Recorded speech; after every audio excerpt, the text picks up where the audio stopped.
Hello and welcome to another episode of the A-10 Insider Podcast here on the Field of 68 Media Network. My name is Rob Doster. That is Jeff Goodman. You are going to hear in just a little bit from Kobe Elvis, who is the reigning A-10 Player of the Week. He scored 24 points and 27 points respectively in his last two games. He had 27 on the road as Dayton knocked off Cincinnati over the weekend. We have a lot to talk about there. He was an entertaining interview, Jeff. He doesn't know what the movie Die Hard is.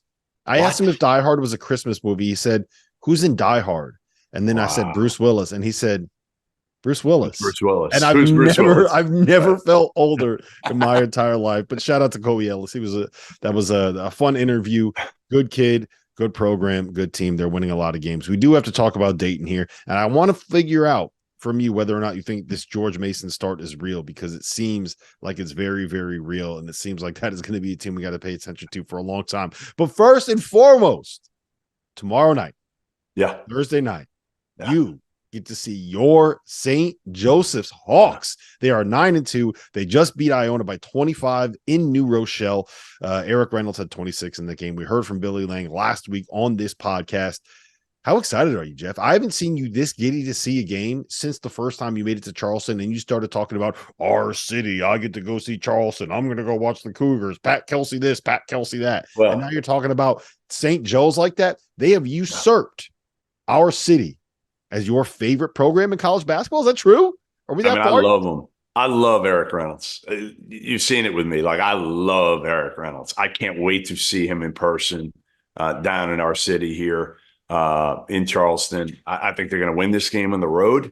I really do. They've just got guards that are so hard to stay in front of, and Reynolds needs to be a little bit more consistent still this year. I think he's had a couple games where I've been a little disappointed in him, largely because my expectations for him are so high, but they got guards, man, Brown and Greer, that can put it on the floor. They're so hard to deal with. And I think, again, this is going to be a big one for them, because if they can get Charleston on the road, Charleston isn't what they were last year, but they're still a really good program. We saw them a couple weeks ago. I've seen them now shoot 4 times in the last 2 or 3 weeks. They're getting better. So it's a dangerous game. But again, I can't wait to see Billy Lang, who I've known for 20 years. And I love what he's done with this program, right? A lot of people thought after, going into year 3, he wasn't going to figure it out. But again, retention is so important, and he did that with this group. Yeah, the big thing for them is that this is an opportunity to land what will likely end up being like a quad 2 win on the road, right? And I know it sounds kind of silly to say this, but this team that has won at Villanova, that has beaten Princeton, which is actually a really good win, that has a win over Villanova on a neutral court, they need to stack some wins up here, because they got to make people forget about the fact that they lost to Texas A&M Commerce at home. St. Joe's is a team that's going to be good enough to make the NCAA tournament. The question is not whether or not you're good enough. You got to have a resume to be able to do it, and going out and beating a team like Charleston on the road is one of the things that you need to do to be able to say that you have a resume that is good enough to make the NCAA tournament. So it's important. You got to find a way to get that done. Should I try to take Billy Lang to like Halls tonight? You think he'll fork out the money and give me a free meal at Halls? Yeah, I was going to say, as long as you don't put that on the corporate card. I've seen what you do when you go to Halls. 17 desserts, Jeff. Come on, that's too much, man. Banana pudding, baby. You and the banana pudding. All right. The next team that I want to talk about, we'll talk about Dayton here in a second, because we got Kobe Elvis here. But I want to ask you about UMass, because UMass is sitting here now 6-2 on the season after beating West Virginia in the game. I don't know how much of that you watched, Jeff. They were up by 20. UMass was up by 20 at one point on West Virginia, blew the entire lead, and then came all the way back, and they were up by double digits in the final minute to win.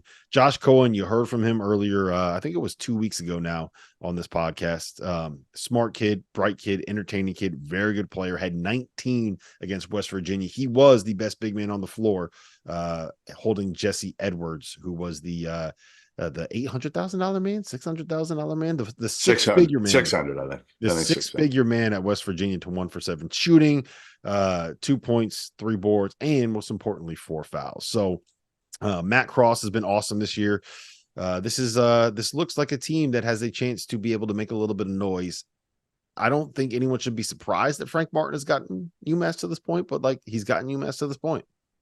Yeah, they got Georgia Tech and Siena coming up, and those are going to be big ones going into league play. But, if you're Frank Martin, you just want to take a step here, take a step forward. Um, last year started off well, and then, didn't end so well. But now he's got, Matt Cross with a year under his belt. Obviously, we've seen what Josh Cohen's done so far this year. It's adding the right pieces that fit Frank Martin, frankly. Not everybody works with Frank Martin. You better play hard as shit. You better buy into the team concept. And I think that's what he felt like he had going into the year. But you never know with some of these guys until you get them playing games and kind of understanding what exactly Frank wants. Yeah, it's also nice to see Rasul Diggins in his second year under Frank Martin kind of taking the leap. He's averaging 12 points per game this year. And anyone that saw that kid play on the circuit knows that he's there's a reason why he was ranked where he was ranked coming out of high school. George Mason, they're sitting here 9-2 as well. They are coming off of a win over Bridgewater College, but before that, they beat Loyola Maryland. They lost to Tennessee, and no shame in losing at Tennessee. They also have a win at Toledo. I think that this team is really good. Keyshawn Hall, 36-12 the last time he went out there. Are we buying this George Mason team as someone that can make some noise in the Atlantic 10 race? Yeah, I think so. I mean, again, Keyshawn Hall went through a stretch there after I think it was a Goodman Jenks. I had him on. He struggled for a few games, but he's got it back now. I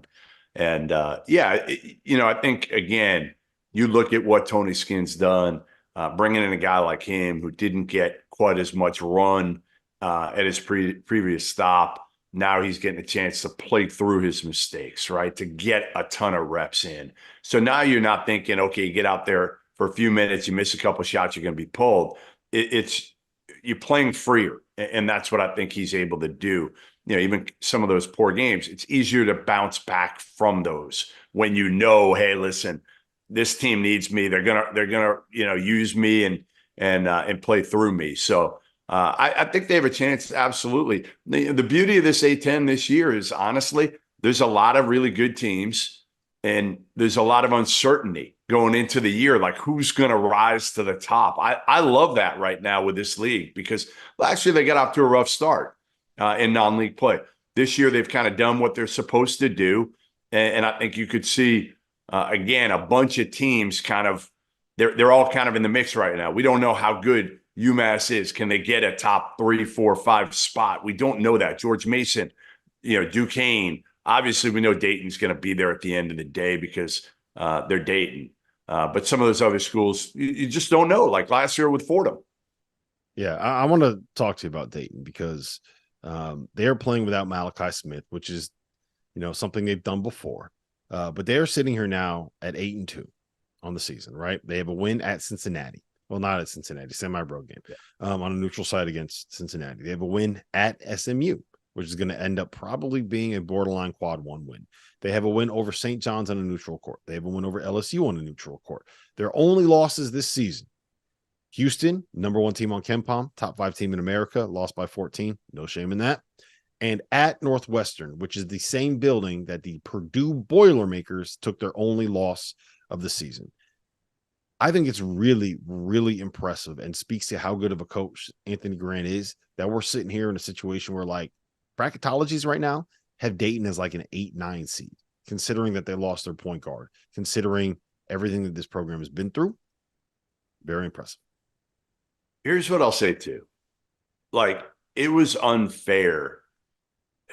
Everything that Anthony went through a year ago to judge, like to have to deal with coaching a team. Like, I remember seeing him in the preseason, and obviously he wasn't himself. Anthony does a great job of, you think everything's fine with him, right? Because he always makes it about other people. He never makes it about himself. It's always about other people and doing for other people. But I obviously went through a ton of stuff last year. And I think now he's in a much, I don't know, like just more comfortable space. Obviously, the loss of his you're daughter. A year removed from it, man. Like anyone that's been through a loss, I don't want to say a loss like that because I don't think it's not too many people have. Right. Yeah, too many people have, but it's not something that everyone's experienced. But everyone knows what grief is, right? Yeah. And people experience grief at different rates. and at different times. And I think also anyone that's dealt with anything like that understands that once you get a little bit removed from it, then it's a little bit, you can get back to the normalcy a little Yep. bit. You can get back Yep. to the acceptance of it a little bit. And it feels like he's at a point now where I don't want to say like he's okay with it, but No, but he's he could talk about it. yes. Rob, a year ago, he couldn't talk about it. He Mm-hmm. barely, when I kind of, you tiptoe around it, and it was uncomfortable.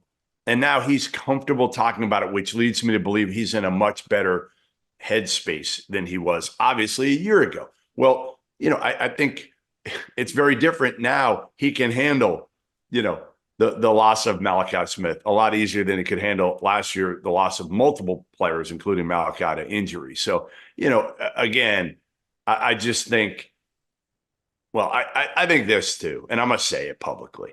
Those fans, those Dayton fans that are calling, and there are some for like Anthony Grant to be let go, especially after last year, it's sickening. It's sickening to me. Because again, you should have a human heart here as much as anything else. The guy had him obviously a couple of years ago when the tournament was scrapped. They were a number one seed. We forget about that. And now he goes through what he goes through personally. And I don't know. I feel like sometimes people just don't understand the human element here. And also the injury element that Dayton had to deal with last year. So I'm happy for Anthony. I'm happy for Dayton. I think Deron Holmes has played very, very well, all things considered, especially without, his starting point guard. Nate Santos has been great, a breath of fresh air coming over from Pittsburgh. He's been terrific. And again, Kobe Elvis has started to settle more into that role than he had to last year, even when he was hurt, obviously, a lot of it. Yeah, I will say this. If karma isn't just a guy on the Chiefs, if karma is a real thing, then Dayton is going to have a great year this year, because I don't think there's a single program in college basketball that deserves to have success and deserves to have that moment more than Dayton for everything that they've been through over the course of. I mean, look, it's the last 5 years, man. It's not like it's hasn't been the easiest for the Dayton basketball program. So I'm rooting for him. I know that you're rooting for him. I know that relationship with Anthony is something that means a lot to you. So without further ado, let's go hear from Kobe Elvis, man. Why do you want to hear us talk about Dayton basketball? Let's go hear a Dayton basketball star talk about Dayton basketball. And now let me welcome on to the A-10 Insider podcast, none other than Kobe Ellis. Let me do that again. 3, 2, 1. And now let me welcome on to the A-10 Insider podcast, none other than Kobe Elvis, the reigning A-10 Player of the Week. Kobe, what's going on, my man? How you doing? I'm doing good. Thanks for having me. So I mentioned that you were A-10 Player of the Week. You have back-to-back career highs. You scored 27 points in your last game in a win over Cincinnati. You had 24 in a game before that. What happened, man? You in a rhythm? You get hot? How did you turn it on like this? First, I definitely want to thank my teammates and coaches for giving me the confidence to go out and play the way that I have been. But it's just my approach to the game, definitely changed a little bit. A lot of the times where I would be aggressive to kind of go pass, I've kind of been aggressive to go score. And a lot of those opportunities come from the successes that my teammates have had early on, like Kobe shooting and Deuce shooting, and Nate Santos bringing what he brings, and Enoch and Vaughn. So a lot of them get a lot of credit for me being able to be aggressive. So. And at this point in the season, without Malachi, I don't know how many people expected you guys to be great again this year, right? I think that's probably fair. You lose your starting point guard, it's people are going to think you take a hit. Well, you're sitting here now. We're almost to the Christmas break, and you're 8-2, and your only losses are to Houston. No shame in that; they're really good. And at Northwestern, the same building that number 1 Purdue lost in. I think that considering the win over Cincinnati, a win at SMU. I don't know how much better you could have necessarily expected it, even if you were 100%. Do you feel like you guys are playing really well at this point? Because it feels like from the outside, you've had a great start to the season. Definitely. I think our preseason schedule was set up to have us battle tested and ready for A-10 when we come back from Christmas break, that sort of thing. But Coach, the coaches have done a great job of, getting us, mentally prepared and physically prepared for these games. Um, this is something we've talked a whole bunch about, early on in the year is taking care of, the preseason before we get to, our A-10 schedule, making sure that we're locked in because, it gives us, a great opportunity to control our destiny and, get, a bid, which is kind of rare for, A-10 Mhm. teams.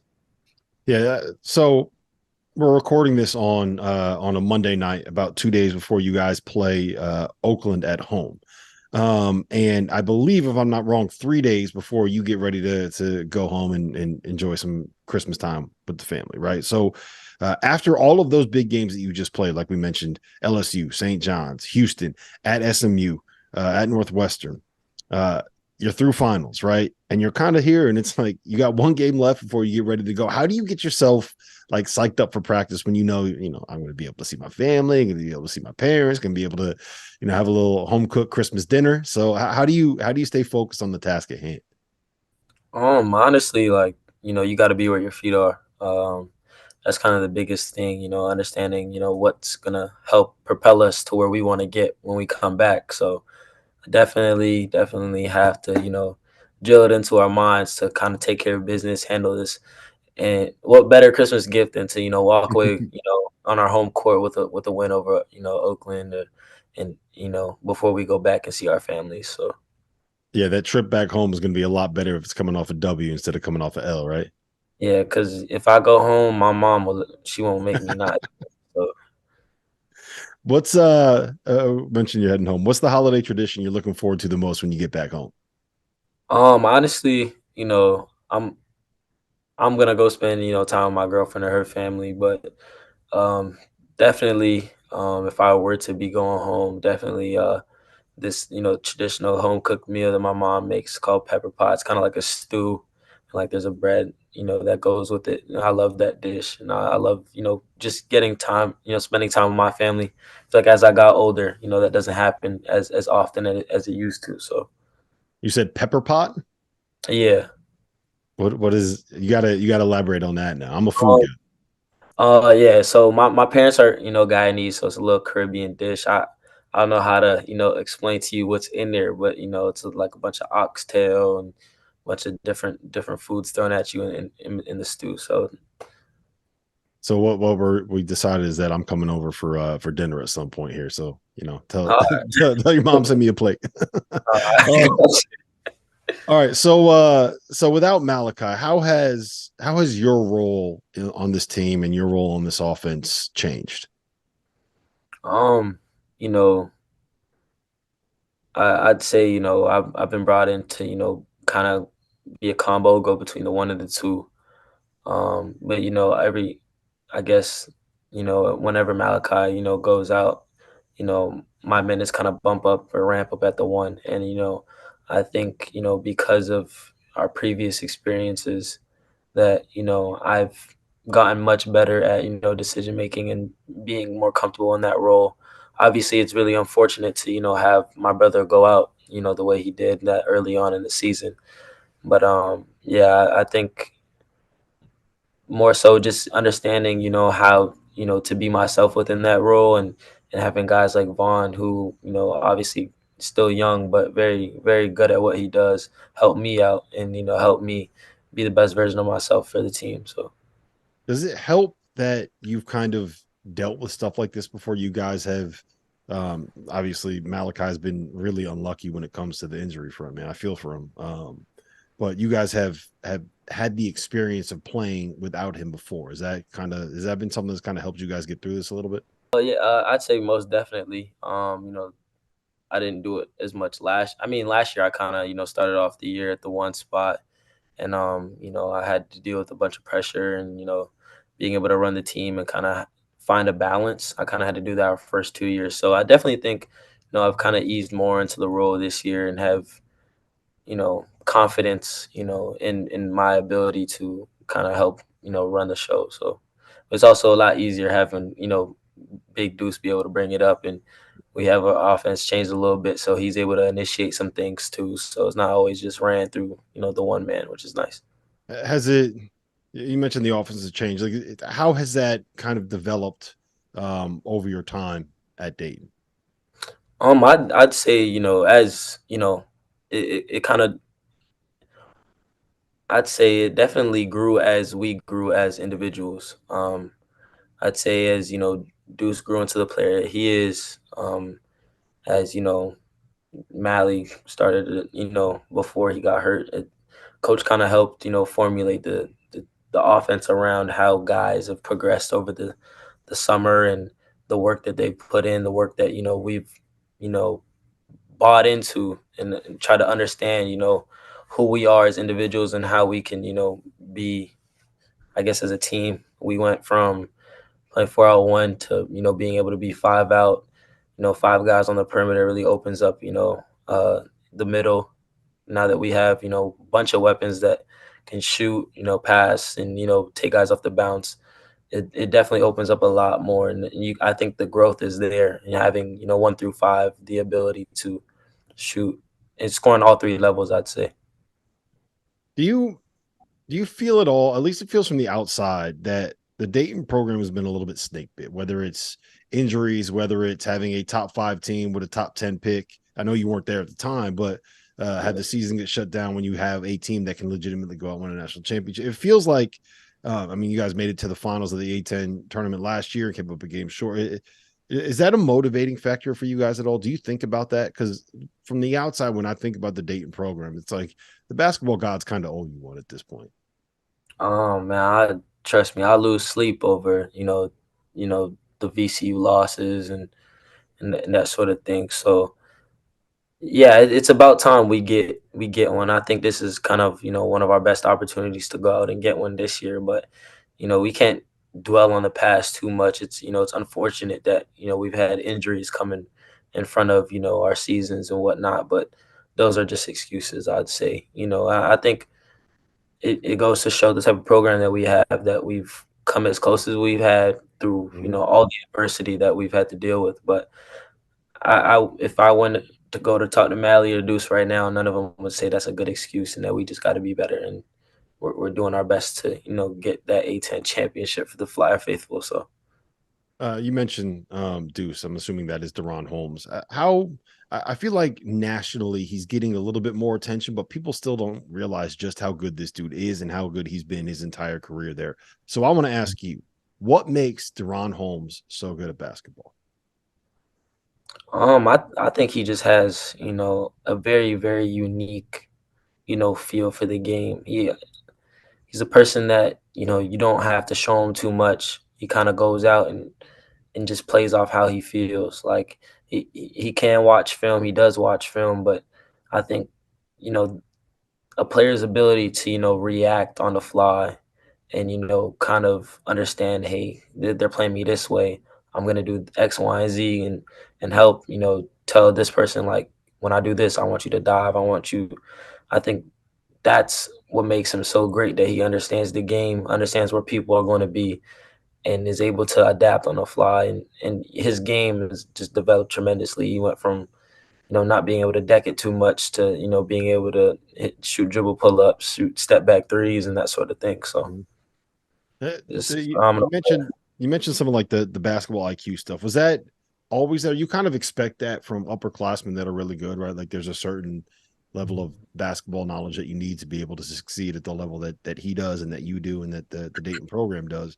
But you don't necessarily expect that from freshmen coming in. You were there from day one when he got there. Did you guys, was that something that was obvious immediately, or was that something that kind of developed over the years for him?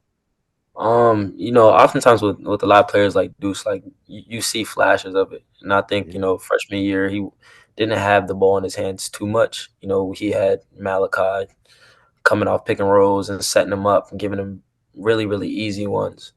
And I think it goes to show just how crazy his development is, and how good he is, that he went from that to, hey, I could really bounce it. I can take guys off the dribble, and Mhm. I can get to where I want, and I could score it from wherever. So I'd say yeah, you definitely saw his ability early on, because he came in, he was going against senior guys, and he was beating them all out for sure.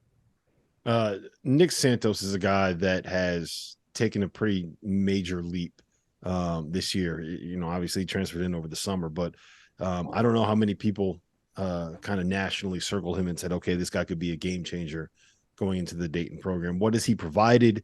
And did you guys see kind of his ability when he first got on campus? Um, Honestly, like me personally, like I always feel like somebody got to prove it to me when I first see him. Um, recruiting him was a story. It was a little hard.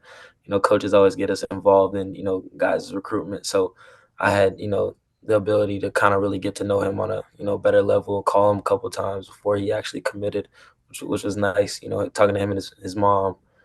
But Mhm. Nate definitely, brings, like I said, like the ability to stretch the floor. And that's kind of his best asset. He shoots and finishes the ball extremely well. He's just a tremendous player.